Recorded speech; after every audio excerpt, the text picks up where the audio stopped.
Allah berfirman, a'udzubillahi minasyaitonirrajim, bismillahirrahmanirrahim, wala nabluwannakum bisyai'im minal khauf wal ju' wa naqsim minal amwal wal anfusi was samarat wa basyiris sabirin, yang artinya kurang lebih, mohon Bapak nanti bisa disimak juga, dibaca, sungguh akan kami uji, kata Allah. Kalau kata berbicara sungguh berarti semua orang pasti diuji.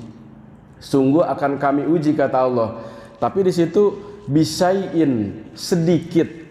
Jadi sungguh akan kami uji kamu sekalian wahai manusia, bisyai'in minal khauf, dari rasa takut. Bisyai'in minal khauf, bisyai'in minal khaufi wal ju', maaf ya, bisyai'in minal khaufi wal ju', rasa takut, yang kedua lapar. Wa naqsim minal amwal, selanjutnya adalah kehilangan harta, wal anfusi, jiwa, was samarat, buah-buahan. Kita definisikan mungkin kalau buah-buahan saat ini adalah makanan. Wa basyiris sabirin. Kenapa ujian itu Allah berikan? Supaya kita bersabar.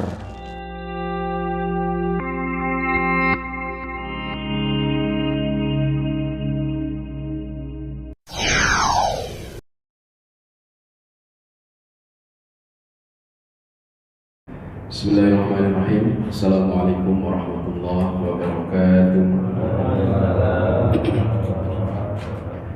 Alhamdulillahirabbil alamin, wassalatu wassalamu ala asyrafil anbiya wal mursalin, sayyidina wa maulana Muhammadin wa ala alihi wa sahbihi ajma'in, amma ba'du. Faqad qala Allah ta'ala fi kitabihil karim, a'udzu billahi minasy syaithanir rajim. Bismillahirrahmanirrahim. Wala nabluwannakum bisyai'in minal khawfi wal ju' wa naqsim minal amwali wal anfusi was samarat wa basyiris sabirin. Shadaqallahul azim. Yang kami hormati segenap bapak-bapak, para pejuang subuh yang dirahmati Allah Subhanahu wa taala, terkhusus kepada Bapak Ketua Dewan Kemakmuran Mushola, Bapak Haji Anas Wahyudi. Beliau juga tidak kelihatan hadir. Izinkan di pagi yang mulia ini kita sama-sama mengucapkan alhamdulillahirabbil alamin. Segala puji hanya milik Allah Subhanahu wa taala. Tadi pagi setelah kita bangun, kita awali dengan alhamdulillah. Alhamdulillahilladzi ahyana ba'da ma amatana wa ilaihin nusyur. Segala puji hanya milik Allah yang telah membangunkan kita semua setelah kita dimatikan dalam keadaan tidur. Itu adalah awal kita memulai aktivitas dengan mengucapkan alhamdulillah. Insya Allah pagi hari ini setelah tadi kita sholat subuh juga, rakaat pertama, rakaat kedua kita mulai dengan rukun sholat adalah alhamdulillahirabbil alamin sampai seterusnya. Mudah-mudahan dengan sering kita mengucapkan hamdalah, alhamdulillah, insya Allah sekecil apapun nikmat yang diberikan oleh Allah, mungkin kadang-kadang kita tolak ukur nikmat itu dengan materi, mungkin dengan uangnya yang bertambah, tabungannya yang bertambah, saldonya, dengan kendaraan yang bertambah atau ganti baru, jabatan kita yang bertambah, kita baru mengucapkan alhamdulillah. Tetapi ketika musibah yang kita derita, kita kayaknya keluh kesah banget. Sebagai contoh, mungkin ketika kita sehat, kita lupa mengucapkan hamdalah. Baru satu hari aja Allah berikan kita sakit, kayaknya sudah nggak mau mengucapkan hamdalah, sudah nggak mau kita bersyukur, sudah nggak mau kita bersujud. Padahal nikmat yang Allah berikan itu berpuluh-puluh tahun kepada kita. Satu hari aja Allah berikan kita sakit, tidak enak badan, kita lupa bersyukur kepada Allah Subhanahu wa taala. Insya Allah hadirin yang berkumpul di sini termasuk hamba-hamba yang termasuk orang yang bersyukur. Amin ya rabbal alamin. Salawat dan salam semoga Allah limpahkan kepada baginda Nabi besar Muhammad sallallahu alaihi wasallam, kepada para keluarga, para sahabat, dan tak lupa kepada kita sekalian selaku penerus risalahnya. Hadirin sekalian, hari ini adalah hari yang sangat baik, Sayyidul Ayyam, bahkan disebutkan hijjul fuqara wa hijjul masakin, hajinya orang fakir dan miskin. Kalau kita berangkat ke tanah suci, apalagi sampai saat ini belum ada kejelasan apakah muslimin Indonesia ini tahun ini berangkat atau tidak, namun kita insya Allah positif saja kepada penyelenggara ibadah haji. Mudah-mudahan tahun ini Indonesia bisa memberangkatkan saudara-saudara kita yang 2 tahun terhambat tidak bisa berangkat gara-gara pandemi ini. Insya Allah saya yakin teman-teman jemaah yang tertunda bisa berangkat tahun ini. Amin ya rabbal alamin. Hadirin sekalian, saya tidak berpanjang kalam, namanya juga ban serep. Sebetulnya tadi aturan, padahal ini bukan hal yang mendadak, diberitahukannya seminggu yang lalu. Mungkin qadarullah beliau ada halangan, entah itu halangannya berupa kesiangan, wallahu alam ya. Ini kan manusiawi. Mudah-mudahan kita berhusnuzon aja kepada Allah. Mungkin beliau ada halangan yang halangan tersebut tidak bisa ditunda. Salah satu contoh, mungkin kita udah siap mau sholat subuh, tiba-tiba ada panggilan ke belakang, itu tidak bisa ditunda-tunda Pak. Dan istilahnya nggak bisa ditawar-tawar. Mau pejabat kah, mau birokrat kah, ketika panggilan dari belakang langsung minggir dan takut pun akan hilang. Itu adalah panggilan yang boleh dikatakan enggak mau ditawar-tawar itu. Dan kalau kita dipaksakan ya mungkin mudarat di musola ini. Hadirin sekalian, apa yang tadi saya bacakan sedikit mohon dikoreksi Pak Haji Asnawi di mukadimah pertama, yaitu surat Al-Baqarah 155 ya. 155 Allah berfirman, a'udzubillahi minasyaitonirrajim, bismillahirrahmanirrahim. Wala nabluwannakum bisyai'im minal khauf wal ju' wa naqsim minal amwal wal anfusi was samarat wa basyiris sabirin.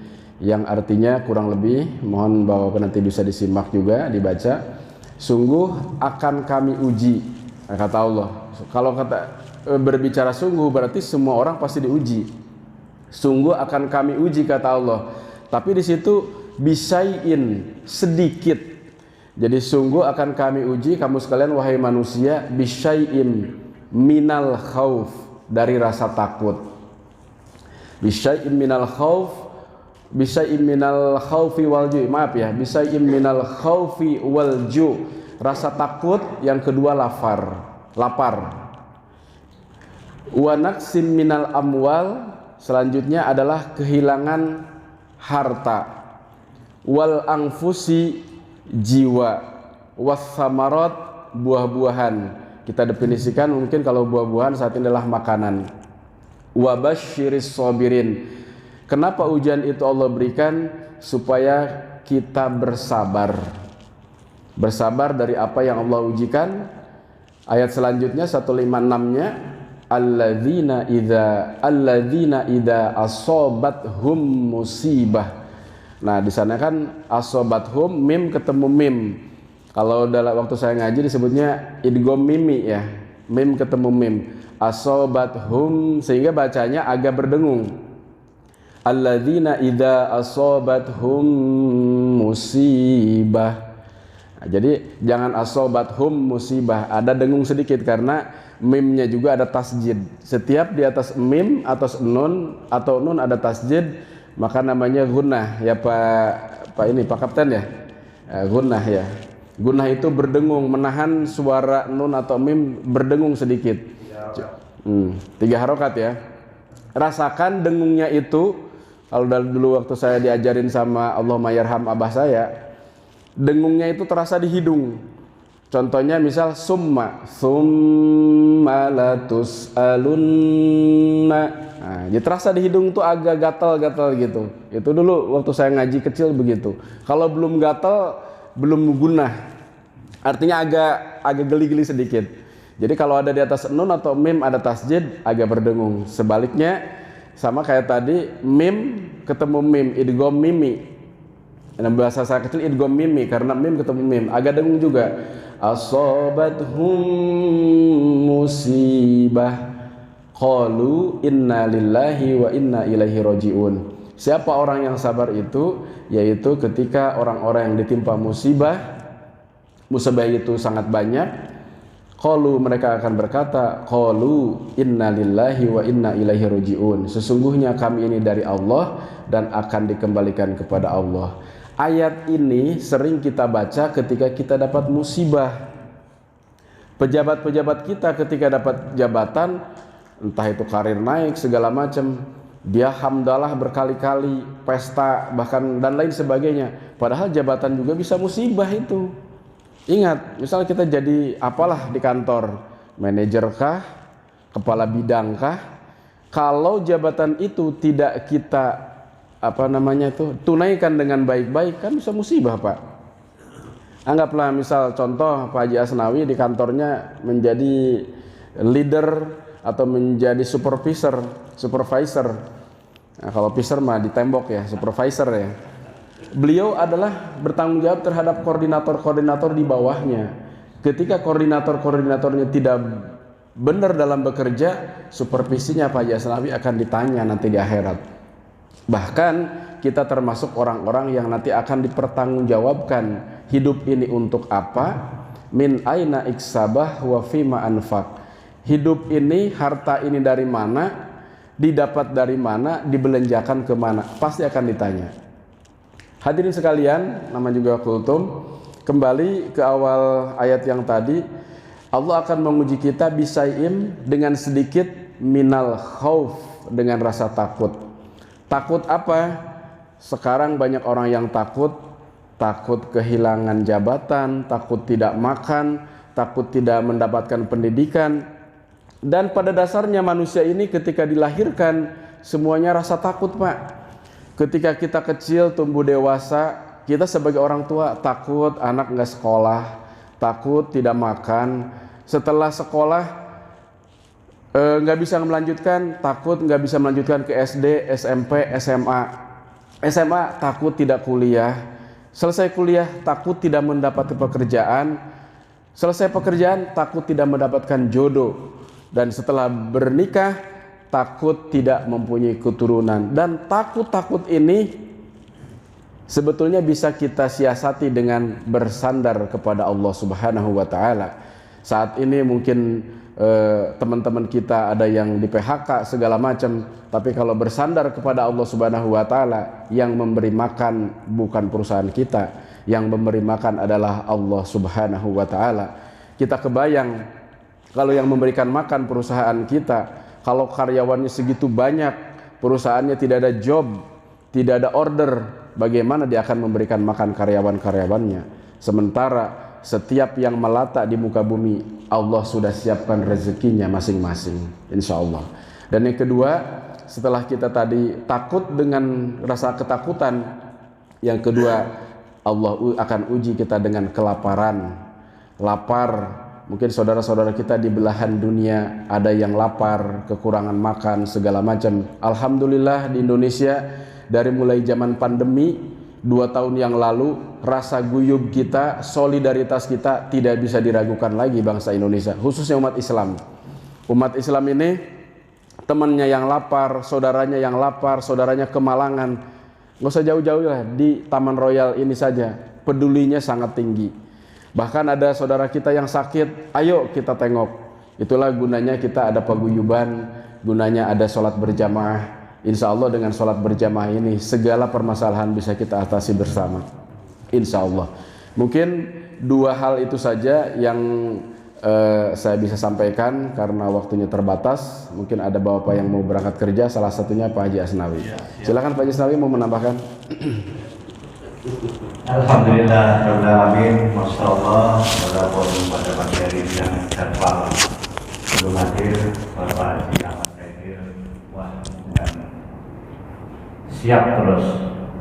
Saya sendiri kalau mendengar dari Al-Baqarah 155 ya Pak, alladzina idza asabathum musibah qalu inna lillahi wa inna ilaihi raji'un. Saya ini merinding Pak, karena makanya waktu saya jadi imam kadang-kadang di situ gemetar kaki ini kalau dengar inna lillahi wa inna ilaihi raji'un. Padahal ternyata bukan hanya karena musibah kematian aja, musibah apapun, apa yang dikatakan oleh Bapak Haji Khairil tadi, kita mendapatkan jabatan yang lebih tinggi juga innalillahi wa inna ilaihi raji'un. Karena apa? Karena itu takut kita ini tidak bisa amanah.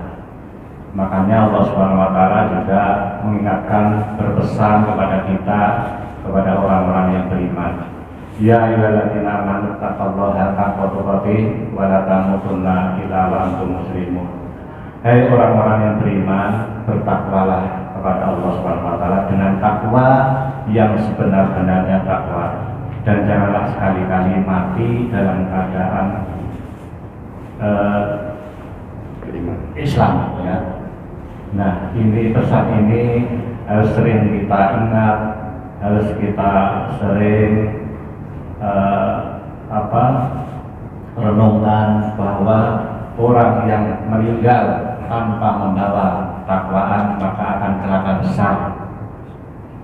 Bahkan celakanya itu tidak sebentar, tetapi adalah selama-lamanya. Nah, kita harus tanamkan ke diri kita masing-masing bagaimana kita menjadi orang yang beruntung di akhirat nanti karena selama-lamanya. Nah, apa yang harus kita usahakan sampai sekarang bukan kita melihat dari kepandaian kita, kepintaran kita di dalam ibadah, tidak, tetapi Allah melihat sampai di mana ilmu kita ini masing-masing. Jadi kalau kita tahunya cuma sholat, ya sholat aja. Orang yang tahunya sholat, zakat dan sebagainya, kita ya harus mengerjakan. Makanya kita dituntut untuk mencari ilmu di dalam agama ini. Rasulullah SAW juga mengingatkan kepada kita, thalabul ilmi fardhatun ala muslimin wal muslimat. Jadi mencari ilmu itu adalah wajib, ya, baik kaum muslimin maupun kaum muslimah, wajib baik bagi laki-laki maupun perempuan. Jadi orang yang tidak mencari ilmu tentunya juga akan berdosa. Nah, oleh karena itu di dalam Mushola Al-Barkah ini ada beberapa yang bisa kita ikuti. Salah satunya adalah Jumber ini juga kita mencari ilmu, ya. Walaupun kita ilmu itu sendiri kita sudah tahu, tetapi kita untuk saling mengingatkan.